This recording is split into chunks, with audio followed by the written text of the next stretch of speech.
Hello hello साथीहरु, आज हामी चाहिँ यो दाङको मसिनाभन्दा अलिकति माथि मर्बेज जाने बाटोमा अलिकति वनतिर चाहिँ यहाँ छहरा छ। छहरा चाहिँ हामी घुम्न जाँदै छौं। यो क्रस गऱ्यौं भने त मेक्सिको आइयो नि सर। मेक्सिको आएछ। एकजना दलाल हुनुहुन्छ। उहाँले पार्टी देखाउँछ। साथीहरु अलि छिटो छिटो हिँड्नु भयो। उहाँले बाटो जाने अब चाउचाउ पानी बोकेर आछौं। यहाँहरु अमेरिका जान लाग्यो। अमेरिका जाने बाटो चाहिँ मोटो गजब रहेछ सर। फेरि गजब राम्रो बनाएको रहेछ अहिले त। यहाँ चाहिँ हामी छहरा चाहिँ पारी छ। हामी त्यतै जाँदै छौं। हाम्रो साथी थकित अवस्थामा पानी खाँदै हुनुहुन्छ। यो चाहिँ हाम्रो तेजुको रुख हो। खासमा यो फल चाहिँ खासमा बजारमा भेटिँदैन। यो फल त सकिया रहेछ हैन। र यो चाहिँ तेजु भन्ने अलि दुर्लभ टाइपको फल हो। यहाँ चाहिँ रुख रहेछ यसको। यो पनि गजबको रुख रहेछ। 15-20 मिनेट हिँड्ने हो भने त हामी त बहुत साइडमा आउँथ्यौं। यतिको डेली हिँड्ने हो भने त हाम्रो ज्यान चाहिँ राम्रो भन्थ्यो। यही डाँडो उतापट्टि।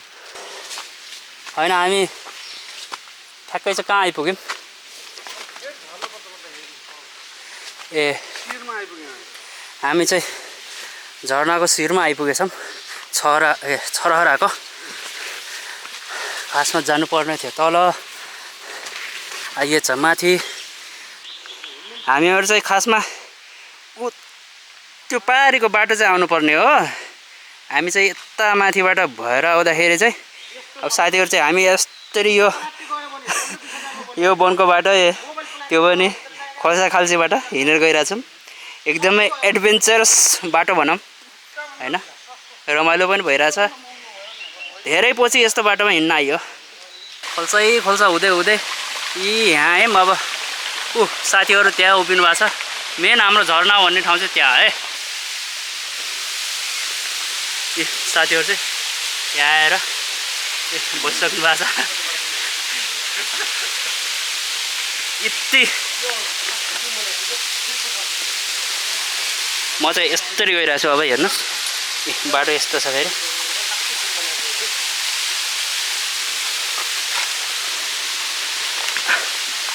ए बड्डा डेस्टिनेसन ठाउँमा आयो। जस झर्ना आइयो। अलि दुःख पनि पाइयो तर दुःख चाहिँ रमाइलो लाग्यो हैन साथी? हो बवाल छ झर्ना। यो तलबाट आउने ठाउँ रहेछ तर हामी चाहिँ यसो माथिबाट घुमेर आउँदाखेरि चाहिँ दुःख पनि पाइयो, एक्सर्साइज पनि भयो हैन।